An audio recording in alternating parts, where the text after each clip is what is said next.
امیر اہل سنت کی بارگاہ میں عرض ہے کہ تدفین کے وقت کیا قبر کے اندر پھول ڈال سکتے ہیں؟ کیا اسے بھی مردے کو فائدہ پہنچے گا اس کے ذریعے؟ قبر کے اندر پھول جی پھول تو قبر کے اندر کبھی دیکھنا یاد نہیں پڑتا، تو منع بھی پڑا نہیں اس کا. ویسے طریقہ کار تو اوپر ڈالنے کا ہے، قبر کے اوپر ڈالے جاتے ہیں. پیارے آقا صلی اللہ علیہ وسلم نے بھی ایک موقع پر ایک شاخ منگوا کر اس کے 2 پیس کر کے 2 قبروں پر گاڑا تھا اور فرمایا تھا کہ ان دونوں قبروں میں عذاب ہو رہا ہے، اور سبب بھی بتایا کہ ایک پیشاب کے چیٹوں سے نہیں بچتا تھا، ایک چغلی سے نہیں بچتا تھا. تو یہ جب تک شاخیں تر رہیں گی یہ حمد کریں گے اللہ پاک کے، اللہ کا ذکر کریں گے، حمد کریں گے، اور اس سے ان کا دل بہلے گا، یا یہ فرمائے کہ ان کے عذاب میں کمی آئے گی وغیرہ.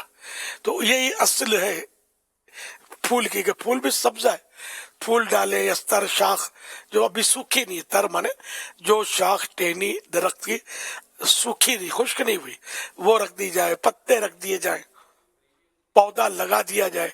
تو یہ مطلب اللہ کی حمد کرتے ہیں، تسبیح کرتے ہیں اللہ کی. تو اس طرح مطلب ہے کہ میت کو اس کا نفع پہنچتا ہے. یہاں تک کہ بہار شریعت میں شامی کے حوالے سے لکھا ہے کہ قبر کی تر گھاس نہ نوچی جائے.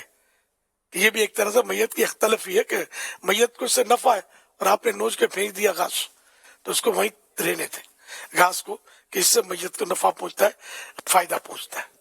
تو یہ پھول بھی اوپر ہی رکھنے کا مطلب لوگوں کا معمول دیکھا ہے.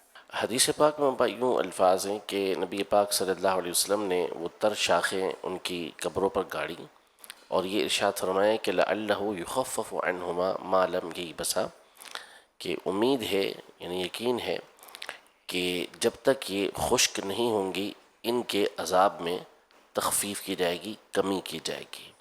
پھر اس کے اوپر علماء نے یہ تفصیل بیان کی کہ وہ اللہ کی حمد کرتی ہیں، یعنی جو تر گھاس ہوتی ہے، تر پھول ہوتے ہیں، ان کی تسبیح بڑی مضبوط ہوتی ہے، قوی ہوتی ہے، تو یہ چیز میت کو زیادہ فائدہ پہنچانے والی ہوتی ہے. اللہ پاک کی یعنی کہ پیارے آقا صلی اللہ علیہ وسلم نے 2 شاخیں 2 قبروں پر ایک ایک شاخ گاڑی، اور فرمایا کہ جب تک یہ سوکھیں گی نہیں، خشک نہیں ہوں گی، ڈرائی نہیں ہوں گی، تو اس سے میت کے عذاب میں کمی آئے گی. اور علماء نے پھر اس کی تشریح فرمایا کہ چونکہ یہ تر شاخیں، پھول، پتے، ان کی تسبیح، یعنی تسبیح میں نے اللہ پاک کی پاکی بیان کرنا، جیسے سبحان اللہ کہنا، یہ بھی تسبیح ہے. تو یہ ان کی تسبیح جو ہے یہ مضبوط بہت ہوتی ہے. تو اس طرح مطلب ہے کہ اس سے میت کو نفع پہنچے گا، فائدہ پہنچے گا، اس کے عذاب میں کمی آئے گی. تو یہ پھول رکھنا جو ہے قبروں پر یہ بالکل 100% جائز ہے. اس میں کوئی بولتا ہے تو وسوسے میں نہ آئے کہ ان کی معلومات کی کمی ہے. اگر کوئی منع کرتا ہے تو کہ عقل میں نہیں آتا کہ یہ پھول کیسے تسبیح کرے گا، تو یہ تو ہر چیز تسبیح کرتی ہے اللہ کی. وَإِن مِّن شَيْءٍ إِلَّا يُسَبِّحُ بِحَمْدِهِ وَلَٰكِن لَّا تَفْقَهُونَ تَسْبِيحَهُمْ، کوئی چیز نہیں مگر یہ کہ وہ رب کی تسبیح کرتی ہے، ہاں تم ان کی تسبیح کو سمجھتے نہیں ہو. تو قرآن جب کہہ رہا ہے کہ ہر چیز اللہ پاک کی تسبیح کرتی ہے، پاکی بیان کرتی ہے، تو کیا پھول اس میں شامل نہیں ہے کیا؟ تو عقل کے گھوڑے نہیں دوڑانے چاہیے.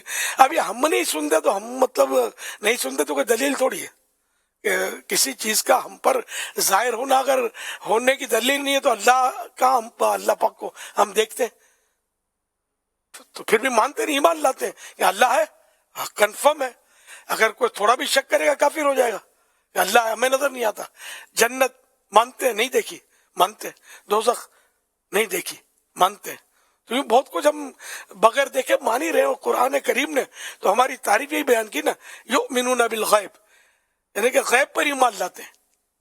غیب ہمیں نظر نہیں آ رہا نا، تو یوں مطلب وسوسے نہیں پالنے چاہیے. تو پھول ڈالنے میں کوئی نہیں، کوئی ڈالتا ہے اللہ کی رضا کے لیے ڈالتا ہے، ثواب کا حقدار ہے، اس کو ثواب ملے گا. آپ بھی ڈالا کریں، ثواب کمائیں، اچھی نیت سے ڈالا کریں.